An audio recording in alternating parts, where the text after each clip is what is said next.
కాంగ్రెస్ ప్రభుత్వం రాకన్నా ముందు మేము 24 రోజులు సమ్మె చేయడం జరిగింది.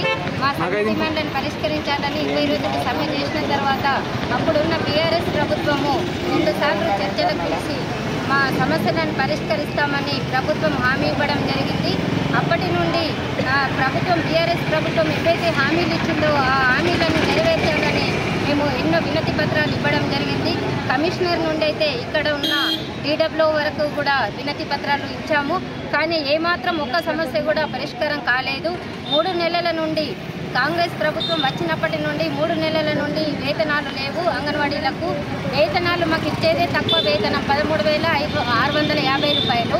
ఆ 13,650 రూపాయలు కూడా ఇవ్వకుండా 3 నెలల నుండి అంగన్వాడీలను ఇబ్బందులు పెడతా ఉంది. 3 నెలలు వేతనాలు లేకుండా మేము డ్యూటీలు చేయమంటే ఎక్కడి నుండి చేస్తామని మేము ఈ సందర్భంగా ప్రభుత్వాన్ని డిమాండ్ చేస్తూ ఉన్నాము. 3 నెలలు వేతనాలు లేకపోవడం వలన అంగన్వాడీలు చాలా ఇబ్బందులు పడుతూ ఉన్నారు. మేమున్నది తక్కువ వేతనంలో మా పిల్లలను చదివించుకోవాలి, మాకున్న ఇంటి రూమ్ కిరాయిలు కట్టుకోవాలి. ఇప్పుడు అంగన్వాడీ సెంటర్ కూడా ఇంటి అద్దెలు సంవత్సరానికి ఒకసారి ఇంటి అద్దెలు వేస్తారు.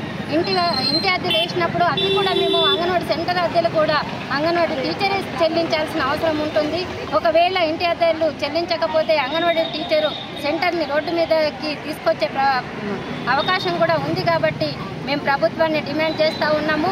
23 జిల్లాలకు జనవరి నెల వేతనం, డిసెంబర్ నెల వేతనం వేయడం జరిగింది.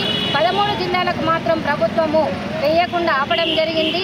మేము అందరం చేస్తున్నది, అంగన్వాడీలు చేస్తున్నది ఒకటే పని అయినప్పుడు జిల్లాల వారీగా వ్యత్యాసం చూపడం ఈ ప్రభుత్వానికి తగదని మేము ఈ సందర్భంగా డిమాండ్ చేస్తున్నాము. అలాగే మినీ టీచర్లకు అన్ని జిల్లాలలో కూడా చాలా జిల్లాలలో మినీ టీచర్లకు మెయిన్ టీచర్గా ఆర్డర్స్ ఇచ్చారు. కానీ మన జిల్లాలో మాత్రం ఆర్డర్స్ కలెక్టర్ గారి దగ్గరే ఆపేయడం జరిగింది. మేము వెంటనే డిమాండ్ చేస్తూ ఉన్నాము, మినీ టీచర్లు ఎవరైతే ఉన్నారో వాళ్ళకు వెంటనే ఆర్డర్స్ ఇవ్వాలి, మెయిన్ టీచర్లుగా ఆర్డర్స్ ఇవ్వాలని మేము ఈ సందర్భంగా డిమాండ్ చేస్తూ ఉన్నాము. అట్లాగే 10వ తరగతి చదివిన ఆయాలు ఎవరైతే ఉన్నారో వాళ్ళకు కూడా ప్రమోషన్ సౌకర్యము కల్పించాలని డిమాండ్ చేసుకోవడం వల్ల అంగన్వాడీలు చాలా అంటే చాలా ఇబ్బందులు పడుతూ ఉన్నారు. వాళ్ళు రెంటుకున్న అంగన్వాడీలు అయితే రోడ్ల మీదకి వచ్చే దుస్థితి కనబడుతుంది. కాబట్టి మేము వెంటనే 3 నెలల వేతనాలు వేయాలని ప్రభుత్వాన్ని డిమాండ్ చేస్తూ ఉన్నాము.